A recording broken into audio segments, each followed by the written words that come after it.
Welcome to Surviving Roots, the podcast where we navigate the messy, beautiful work of healing and growth. I'm your host, Carrie Fund, and this is your space to breathe, reflect, and find strength. Whether you're breaking free from old patterns, healing from loss, or rebuilding your story one small step at a time, you're in the right place. So take a deep breath, give yourself this time, and let's uncover the tools to move forward with courage. This podcast is for you. Today's guest on Surviving Roots is Camille Zhuk, a woman stepping into a mission that feels bigger than a business and bigger than a niche. It's a lifeline for people trying to break free from narcissistic partners while protecting their finances, safeguarding their children, and rebuilding their sense of self.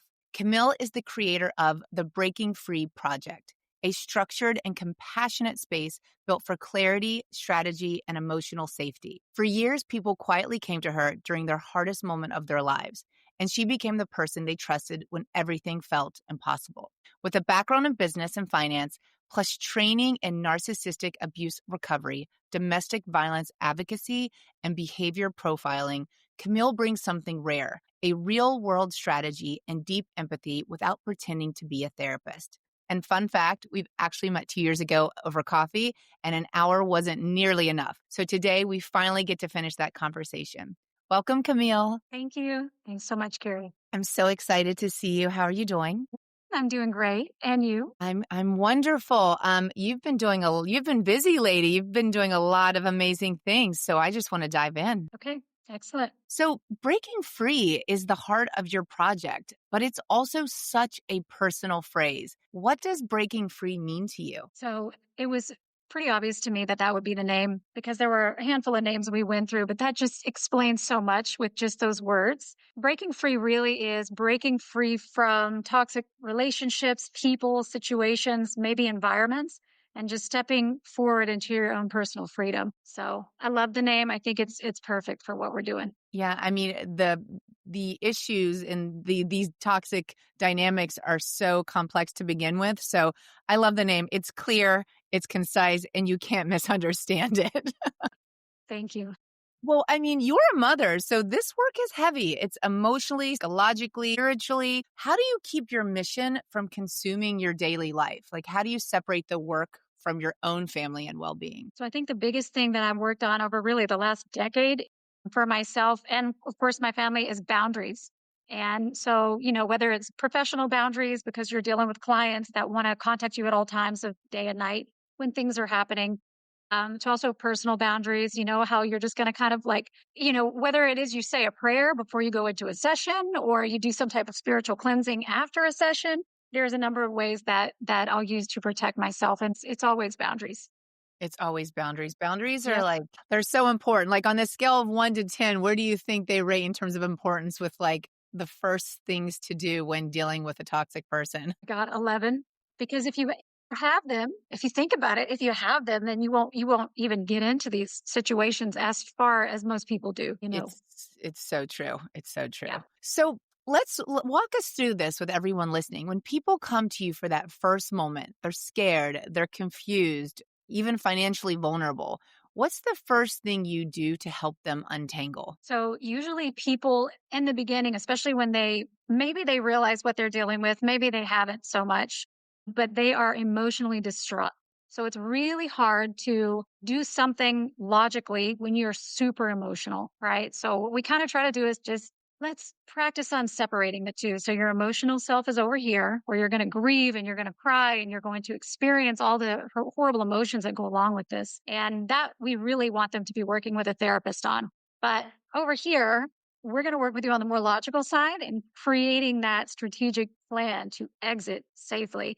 And if you can't get out of the emotional brain while you're doing it, and you're probably going to make 1,000,001 mistakes and usually give yourself up and expose what your plan is. So that's like the number one step is really to get them to calm, take some breath, get control of themselves, and then to logically focus on putting these steps together that are going to help them to escape. I love that. But you mentioned 2 important words. It's really calm and control. When you're dealing with people, like, not like toxic people, it's hard. You're almost as reactive as they are. You lose your sense of calmness. You lose complete control. So even I have learned, like, even when taking that moment, whether it's, 5 seconds or 50 minutes, like, that silence and getting into that state of calm, that's where your power is, man. I mean, you literally, if you can just connect the dots in your mind and think clearly for a second and pause, and they don't want you to do that because they got you right where you want you when you're frazzled and out of control. I love that you say that, calm and control. Well, what are the earliest red flags of narcissistic dynamics? Because most people miss it until it's too late. In my experience, you sort of just think this is the way things are. You don't even really realize what you're dealing with. And I don't think it's ever maybe too late. I think, but it just depends. I don't know. I'd love to know your thoughts on that. Well, it would depend on how enmeshed you are as far as like Yeah. lateness is concerned. So I'll tell you kind of from a spousal situation. Like this is maybe a romantic partner, someone you're interested in. You can usually see it in the first date, first interaction. And I love this because for years I have posted on social media just showing people like little quotes, things about narcissism. And I had so many friends reach out to me and go, "Oh my God, thank God that you were posting those things because they'll tell me about a guy or a girl or someone that they immediately ceased, communications with because they saw all these behaviors immediately." So it does work if you know it. And a few of the most important things you see immediately will be mirroring. So narcissists survive on mirroring. So they're literally mirroring yourself back to you. And we like people that are like us because it's just easy to communicate with them. So if you're on a first date and you're talking about how you love books, you read all the time, you're in a book club, and the person on the other side is like, "Oh my God, that's amazing. So am I." And it's like, "What? That's incredible." And then of course you move on and now you start talking about some other stuff and there are just too many similarities. And here you are thinking, "Oh my God, I met my soulmate." But in reality, you're just being mirrored. And I've even actually had it happen to myself where on a date many years ago, this guy mimicked my laugh because I had a kind of some nervous laughter. And so I had my little nervous laughter. And within 2 seconds, he's copying me and doing the exact same thing. And I thought, "Oh, cute. That's something I would do." Not recognizing, wait a minute, the guy's just mirroring me. And after a certain number of encounters with this person, they were immediately cut off. But that was something that I didn't know about at the time until I really understood narcissism. And it's such a huge red flag in the very beginning. And the other thing I would say in the very beginning is moving too fast. So after the first dinner with this person, then I was asked, "Well, you know what? I got to take a business trip to Europe. Why don't you come with me? Because you're into fashion and you could go to fashion week while I'm in my meetings." And I'm thinking, it just doesn't feel comfortable at all. So of course I said no, because it didn't feel comfortable for me because I didn't know this person. But moving too fast, too quickly is another huge red flag. And then later, if you're dealing with any other relationship and the person refuses to accept the word no, that's probably the biggest red flag that you're dealing with somebody that's very narcissistic because they will retaliate, come back with threats. I mean, they absolutely cannot tolerate the word no. And that's your sign that you need to exit that relationship. Wow, these are so good. I've had chills since you started with number 1. I had no idea about the mirroring. That is so interesting. Oh my gosh. So Yep, it's a real thing.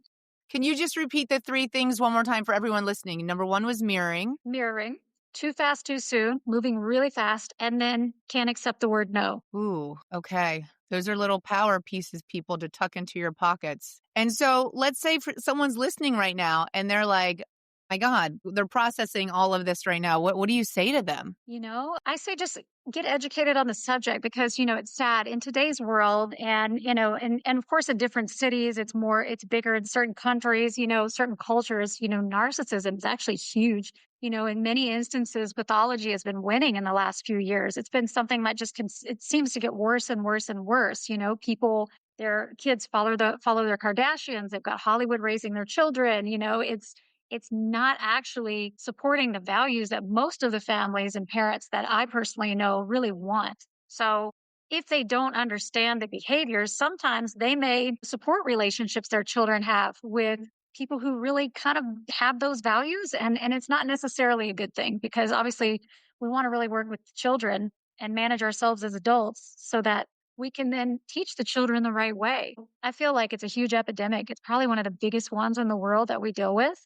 And really, it continues to thrive because people are just not educated on the subject. Wow, that is so important. Yeah, there's a lot of stuff happening right now. I know that there's people out there calling some of this narcissistic abuse depending on if it's between parents and children or spouses, but they're big on calling it trends now. And I'm like, huh, I'm wondering if these are the same people that would have called like the Me Too movement trends, like people finding a voice and collectively coming together to connect in their pain and their healing. Like Right. that's really toxic culture if you're calling that a trend. Exactly. It's Not a trend. terrible. It's Yeah. it's not a trend. It's just really cheap, lazy marketing to sell whatever they're selling. Great way to minimize it, you know? I mean, yeah, it Yeah. almost makes me it makes me question, I don't know, I guess themselves. Um, so financial protection is a top priority in your analytics. What are the biggest mistakes people make when trying to leave a narcissistic spouse? So the number one thing when you're planning on leaving, this is what we teach in our course, is that you have to do things secretly. You cannot alert your abuser, your narcissistic spouse that you're planning to go. You're going to leave them. You're going to file for divorce. Because if you do, they're going to beat you to it because these people have to save face and external world is a lot more important to them than you. So that's probably the biggest place that people really mess up because normal range and normally securely attached people believe that when there is an issue, they can go and speak to someone about it. They can resolve it between themselves and out of court, which is usually what we all do. But when you're dealing with someone that's narcissistic and you mention to them something that's going to cause them to feel rejected, you're going to trigger that narcissistic injury and they're going to retaliate. And literally, the manipulation, it's unbelievable the stories that I've heard and the things I've witnessed myself that these people will do to sabotage someone that has rejected them. So you have to keep it quiet. That's number one most important thing. Okay. On a side note, in your opinion, like do I'm always so confused by this. Do narcissists know that they're narcissists or are they just like they actually believe what they're saying? I'm so confused by this because I mean, I don't consider myself on the crazy train, so I'm just wondering like do they know what they're doing and they don't care or they are completely oblivious to their actions and their choices? So, you think about it. If you're living a life of lies, there's a lot to keep up with. It's exhausting. And that's really what they do because they've created that false self and they're just pathological liars, sadly. But from everything I have learned, there's research that shows that yes, they do know what they're doing. And that's one reason why if you catch them off guard or you show up with all this evidence and a really a pattern of abuse, coercive control, and domestic violence in court, then you can prove, look, this person knew exactly what they're doing. All of this is happening in the privacy of our home. In public, they act like they're, a queen or king, or they're just a perfect husband or parent or whatever. So yes, they know what they're doing. I've also seen arguments that maybe they don't necessarily understand that they're narcissistic. And I can believe that because that's how they were usually raised. And so it is very rare that one would seek out help and try to reverse their narcissism, but apparently there are cases of it. But in my experience, I haven't seen any of that. It's so interesting. You mentioned court, and I want to talk about like evidence and documentation being crucial, but you just said something that made me think, how does someone become a narcissist? Like, I mean, how do people raise their kids and they become narcissists? It can happen many ways, but the two most popular ways that it can happen is if they're completely neglected. So for example, they're neglected by their parents because the parents are busy, they work all the time. In order to compensate for the guilt the parents feel for not being there for the child, maybe they just spoil them. They give them way too much. So not only are they neglected, not getting the proper parenting and boundaries and all of those things, but they're also being given way too much for really nothing. And so usually then that creates entitlement and all of the other behaviors that you see in narcissism. And then you also have on the other side of that where you have just maybe the parent is there and they're super controlling, but you have a lot of permissive parenting where they are being allowed to make adult decisions. Protective boundaries are not being set around them. They're only maybe rewarded or, given good compliments from their parents and shown love when they're doing something the parent wants them to do or pleasing the parent. So, there's a couple different ways it can happen. Those seem to be the two most popular. Wow. Okay, that's so insightful. Okay, so I want to get back to this evidence documentation being crucial because you did mention court. Like, what is the right way to begin documenting safely and strategically? And is this with like spouses? Who does this apply to? Honestly, I would apply it to anyone. If you think that the situation is going to get kind of out of hand at one point and you're going to try to exit, then as soon as crazy things start happening, that's the best time to document because a lot of times survivors get stuck in these relationships because of the gaslighting and the manipulation. And there's all this cognitive dissonance. Like, they always end up thinking that they have to blame themselves because if they were better, maybe my spouse wouldn't act that way. Right. And so they always usually internalize it and blame themselves.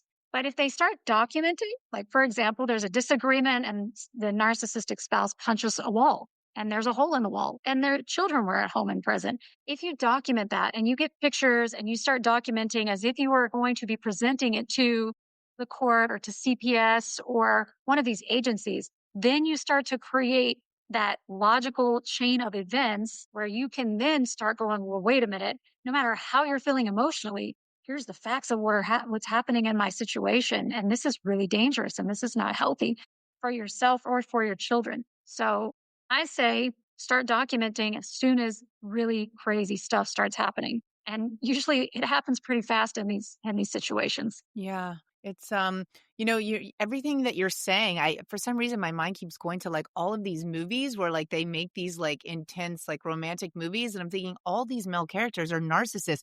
Why do women love these movies so much? It's like, well, narcissists live in a fantasy, right? It's like an idealized version of themselves in this world that's not really existing. And sometimes those fantasies we can buy into because they sound so nice, like a romantic love story. That's why if they sweep you off their feet and they do the whole love bombing thing at the beginning and intimacy bombing and all these things, it's like this whole false sense of having real true intimacy with this person. And it sucks you right in because you're like, oh my God, this is a fairy tale. And it really Yeah. is. Yeah. And so, yeah, there's two really good shows I always tell people to watch and learn about narcissism and then watch Dirty John on Netflix with Christian Slater.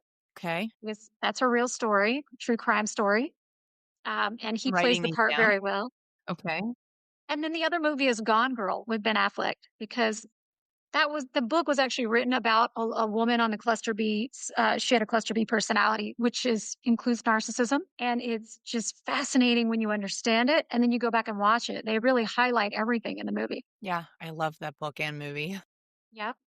Well, you've supported so many people privately for years. What made you to decide, like, what made you to just finally create the Breaking Free project? So sadly, I wanted to do something for a while and I did have a website and it wasn't really until I went to a funeral of a dear friend of mine who I didn't know was going through this. He did tell me, years ago about the divorce, but I didn't know it had continued over and over and over. And ultimately he took his own life because of it. And so when I lost him, and then I had another guy, male friend, that did the same thing. And people were explaining to me later what was going on. I was really heartbroken because, I mean, like, they both had my number. I was here. I could have helped. And so when I see really good people feel like there's just no way out, and they were already divorced, and the crazy making continues really, until the children are 18 and sometimes longer. I was like, there's got to be a resource out there for people so that they don't end up, just thinking it's not possible to get through it alive. Wow. I'm so happy to hear that you are doing what you're doing and helping so many people. That's truly heartbreaking. I mean, even after a divorce, that's crazy. You finally, you do somewhat think you break free, but the abuse still continues. And I guess I could picture how someone might feel like they can just never escape that. Yeah, that's why you really have to be able to manage that, the emotional side and the logical side and stay in that logical brain when you're dealing with them because, really the behavior is designed. What the narcissist really wants is for you to just get rid of yourself because then they've won because everything's a competition. And the whole point of it is winning at any cost. Yeah. So you got to be able to operate logically with these people. Yeah, and I think it's also important to remember that abuse looks like many things. Like people, I know from the things that I talk about, people will say, like with your estrangement, well, unless your parents beat you. And I'm like, emotional and mental abuse are like death by a thousand cuts. Like, Exactly. it's amazing what people tell themselves when they're like trolling other people, but I think it's very important that abuse takes on many forms. And just because you can't see things doesn't mean it's not harming someone. And honestly, people don't realize that the actual definition of domestic violence doesn't just include physical violence. It's basically you take the definition of narcissism and the behaviors you're going to see, and that's also the definition of domestic violence. So you could grow up in that and as a child with narcissistic parents and not even realize that. And that's something that the court actually recognizes. So that's part of what we teach in the course when it comes to creating your strategy to where a court will recognize it, because you can't say narcissism, but you can say coercive control, domestic violence. Those things are usually illegal. Patterns of that are illegal in many states. And so you are able to kind of bring awareness to the court. And these words need to be shared more because people need to recognize it's not just narcissistic abuse. Yeah. Yeah. Well, there's often a moment when someone realizes this isn't me, this is the dynamic. How does that moment usually show up? So it doesn't usually show up until they've educated themselves on narcissism. A lot of people that have already gotten out of the situation and don't understand that that's what they're dealing with, then they're just going mad in the legal system because they're getting re traumatized after the divorce. And it isn't until someone either wakes them up and says, you know what, I think this is what you're dealing with, or maybe they get a psychological evaluation in court. And then all of a sudden there's a diagnosis they can read. Usually that's the waking up point for people. It's like an aha moment where it's like, oh my God, the entire time, this is what I was dealing with and I didn't know it. And usually that's when they can kind of snap out of it and stop blaming themselves. But then the blame turns into guilt for marrying that person, bringing children into the world with that person. So there's a lot to work on, emotionally when you go through this process. And all of the shame that's attached to it. Like, it's almost like, I don't know, I think it's so hard sometimes to admit things are happening because you're embarrassed, but so much to unravel there. Absolutely. From a behavioral profiling perspective, what keeps people psychologically stuck in these relationships? Like, what would finally breaks the spell? Is it like people could be telling you these things? I know people that have been told for years, like, I think that person's abusive, or I think, but what like really clicks? Is it like a lack of self-worth? Is it a lack of like what someone truly deserves? Like, what is that thing that like really breaks the spell to where they're like, okay, I'm going to get help, or I'm going to leave, or So when you're profiling someone, you would typically, and of course narcissists do this very well because they typically attach onto people who are empathetic, who are very loyal, maybe loyal to a fault, but who also have very weak boundaries and will allow them to get away with a lot of just inappropriate behavior, which usually is from the start. And so most of the time, these people that are victims of narcissists have their own inner work. And that's why your podcast is so wonderful, because usually they're bringing these perceived, thoughts about themselves from childhood based on how they were raised or who parented them or what they were told about themselves. And then maybe they hate themselves in some way, or maybe they've just got these certain things about themselves that have caused them to believe this is what life is like, or relationships are like, or, maybe I just can't get better because I'm just no good, So usually it's something that they have within themselves. And, I would say they have to usually go through a series of the cycles of this relationship before they're just worn out. And they say, survivors, it takes them sometimes 6, 7, 8 times trying to leave before they actually leave for good. So, I mean, that pattern can go on for 20 years. But once they learn about the cycles of narcissistic abuse or the cycles of the narcissistic relationship, which we teach them on our website, then they can kind of wake up and see that, hey, you know what? It's never going to end. This is just how it is. The abuse doesn't change and get better. And then usually when they reach their final point, and like I said, everybody's different, but that can be 10, 20 years for some people. Then they'll finally decide to get out of it. And some people do it in retirement. I mean, I've known people to go all the way to retirement before they get the divorce. And it's like, wow. wow, you just spent your entire life, and that's a really difficult life to have. Yeah. So, yeah, Wow. knowledge is key. Yeah, it really is. It really is. I mean, when you said 20 years, my situation is with parental narcissism, but my estrangement didn't happen till the age of 31. So I tried for decades, which led me to have to do a lot extra healing because I waited so long. But, shame keeps you silent. It's embarrassing, and nobody wants to sort of orphan themselves off from their parents. So it's very scary. But now looking back, I mean, I was just driving the other day in the car and I got teary. And it's so interesting. If that would have been me 15 years ago, 10 years ago, it would have probably been from a painful moment. But honestly, I had my kids laughing in the back. I just got them from school and I literally got teary because I think it was the holidays and I have so much joy and so much peace. And I literally get emotional now because of the happiness and the joy that I have in my life, not the pain. So it does get better. It's a lot of work, but I always say to people, you can either live in pain or you can heal and live in peace. Either way, it's a lot of work. What do you want your end goal to be? So Absolutely. I It's love all a everything. choice.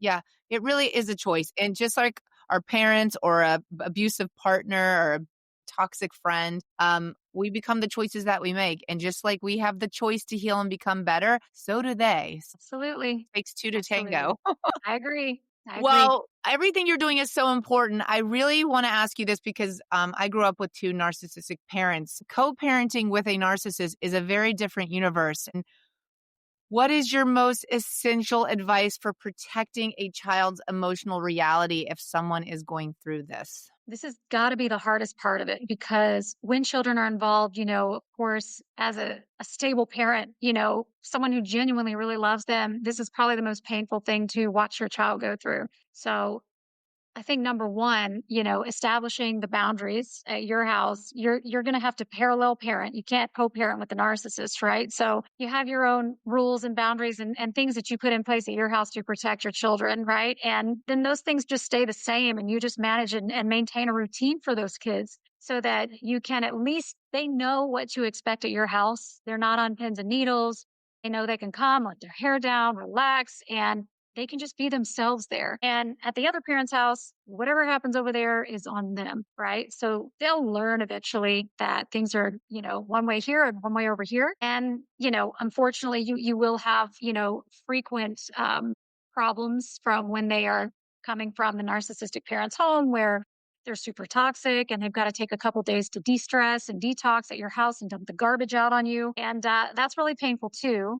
But what is really great is if you can maintain some sense of normalcy and emotional closeness with the child, like doing things that you guys always love to do together, some hobby of the child that you can do with them kind of on a regular basis, just to kind of keep that emotional closeness, not involving them in the divorce matters, not really reacting to the negativity that they bring back and just asking questions, being more curious about it and giving them the ability to just talk more. Talking in itself really helps to heal. And of course, seeking therapy when the child needs. And I think every child in the situation needs therapy with the right therapist that understands narcissistic abuse. Look, just giving them the amount of, unconditional love that they're not getting at the other house. That's like the most important thing you can do for your child. Wow, that's so powerful. Thank you so much for sharing.